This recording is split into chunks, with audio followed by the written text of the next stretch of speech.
え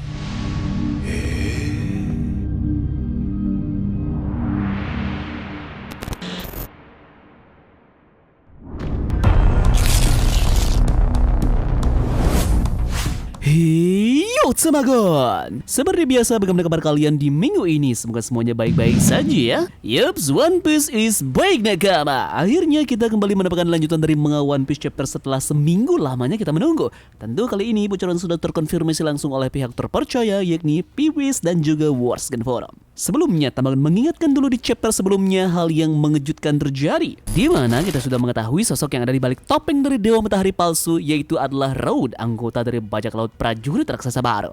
Begitu juga dengan kondisi dari kru bajak laut topi jerami yang sudah berhasil lolos dari diorama yang diciptakan oleh Sun God palsu ini. Jangan lupa like dan share video ini nanti ya jika kalian suka dengan pembahasan Tamagon. Jika sudah, terima kasih banyak dan bersiaplah nakama. Tarik jangkar dan mari kita berlayar.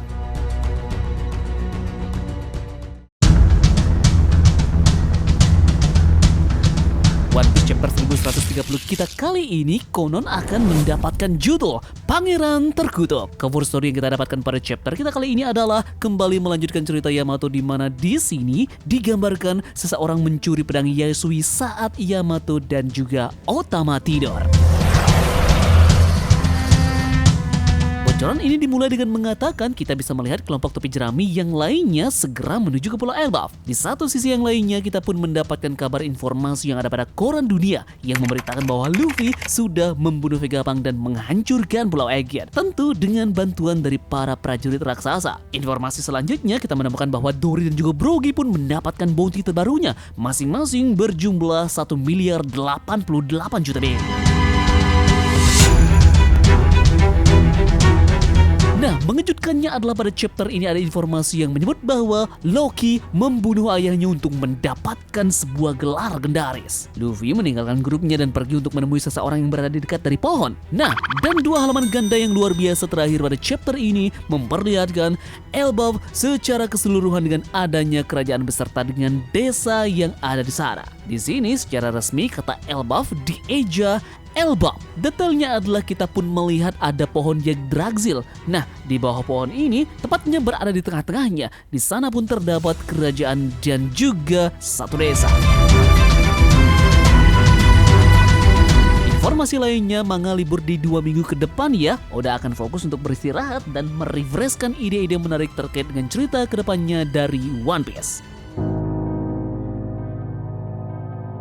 Nah, di dalam chapter ini menegaskan kita benar-benar sudah hampir sampai di Pulau Elbaf. Banyak detail yang diceritakan dalam bocoran kita kali ini terkait dengan kebenaran dari pohon Yggdrasil yang tentu memang ada di pulau tersebut. Menarik untuk melihat bagaimana karakter dari Loki yang dalam bocoran kali ini dikatakan bahwa dia telah membunuh ayahnya untuk mendapatkan sebuah penghormatan dengan gelar legendaris. Nah, akankah dia menjadi antagonis utama di arc ini? Atau apakah Oda Sensei mencoba memikat kita ke dalam opsi lain? Ada banyak asumsi yang berseliweran di benak dari Tamagon, terutama dengan bagaimana jika Loki membunuh ayahnya demi buah iblis dan nanti Luffy akan pergi untuk menemuinya. Bagaimana jika ayah Loki ini bernama Baldur? Jika memang alasan dari Loki membunuh ayahnya adalah buah iblis itu pasti sesuatu yang istimewa, mungkin buah ilusi atau buah immortality, atau bisa jadi sejenis buah pengubah ruang yang dijadikan wadah. Yap, chapter ini benar-benar menarik untuk banyak sekali hal yang bisa untuk dieksplorasi. Apakah setelah Loki membunuh ayahnya, dia dihukum dengan dia diikatkan di pohon Yggdrasil? Artinya bisa saja skenario akan terjadi di mana Luffy bisa membebaskan Loki, lalu Loki akan menjadi pemandunya di Elbaf. Hal ini seperti yang terjadi pada Kratos dan juga Mimir ketika ayah Loki dan Thor yakni Odin mengikatnya di dalam pohon, lalu Kratos pun datang dan juga membebaskannya. Nah, ada banyak sekali hal mitologi yang terkait dengan chapter kita kali ini. Nanti kita akan bahas lengkap ya dalam video analisa dan juga kita akan mendapatkan full spoiler yang akan kita dapatkan di besok hari.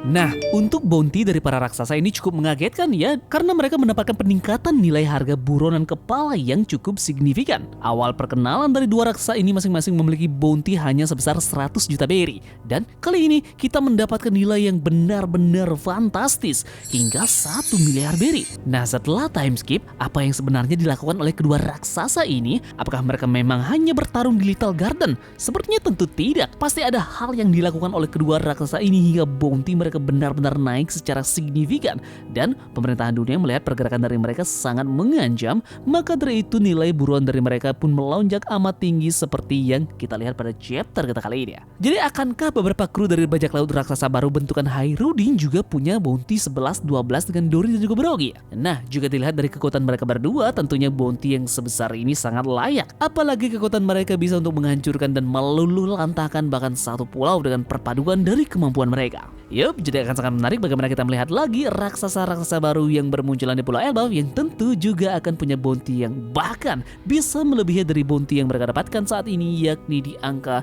1 miliar 88 juta berry.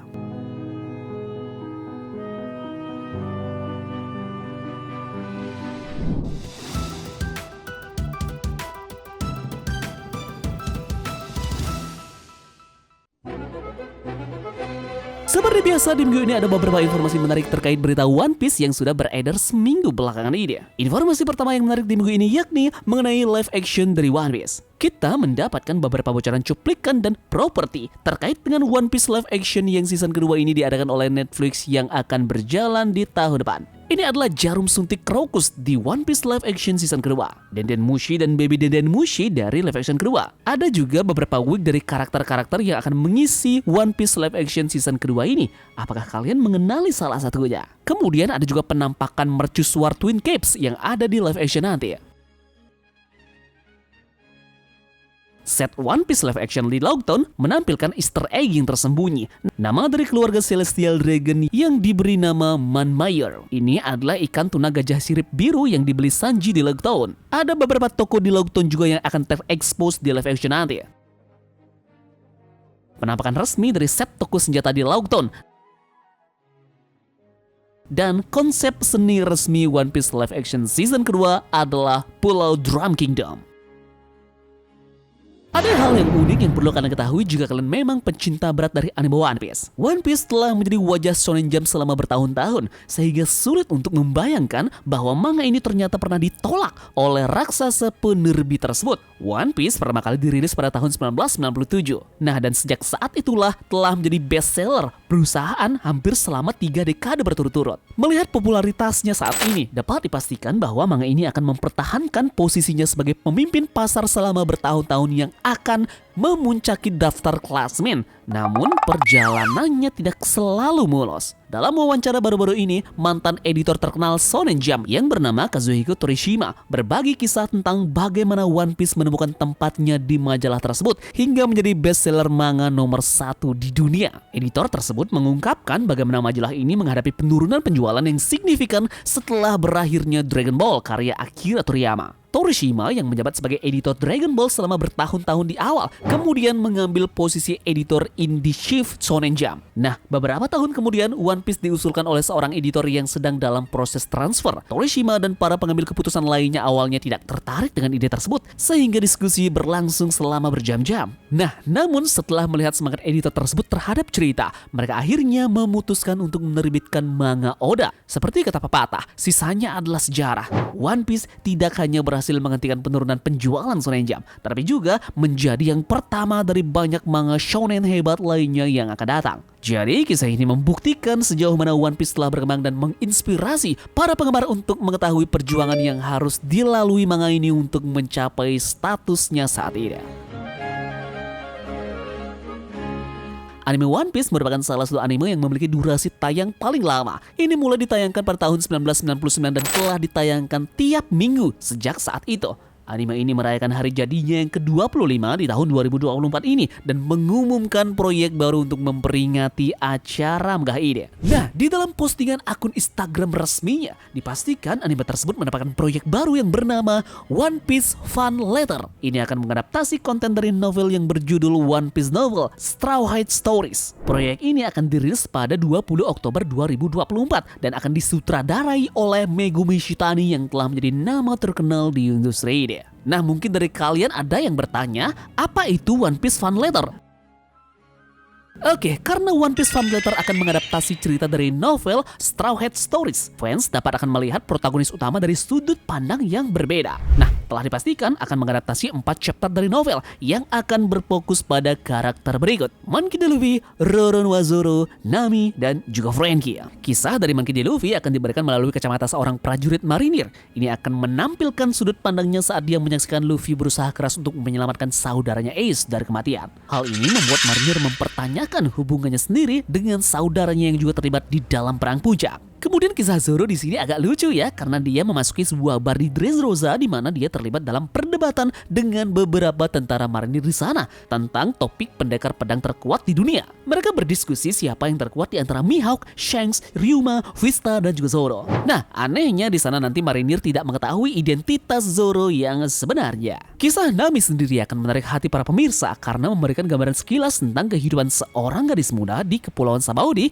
yang terobsesi dengan bajak laut wanita. Jadi ketika dia mendengar tentang reuni bajak laut tepi jerami, dia mencoba untuk mencari cara untuk menemui Nami. Dan terakhir, dalam kasus Franky sendiri, adaptasinya akan fokus pada seorang gadis yang pindah ke Water Seven dan dia mulai mengelola toko buku. Setiap hari dia mendengar cerita berbeda tentang Franky dari penduduk setempat yang menambah rasa penasarannya. Jadi akankah ada lagi adaptasi baru nanti? One Piece mengumumkan proyek baru untuk peringatan 25 tahun animenya. Mengingat betapa populernya One Piece, tidak dapat dihindari bahwa serial ini akan mengumumkan lebih banyak proyek seperti One Piece Fan Letter. Tidak hanya ceritanya yang menarik, namun menawarkan pengalaman yang berbeda dibandingkan manga dan animenya sendiri. Jadi semua ini akan bergantung pada kesuksesan One Piece Fan Letter. Serial ini akan memberikan lampu hijau untuk adaptasinya lebih lanjut. Yup, jadi sekian saja pembahasan tabungan kali ini terkait dengan spoiler singkat yang kita dapatkan di hari ini beserta dengan beberapa informasi yang tabungan rangkum mengenai anime One Piece di seminggu belakangan ini. Sampai jumpa di spoiler lengkapnya besok ya. Sekian dari Tamagon dan turunkan jangkar. Mari kita berlabuh.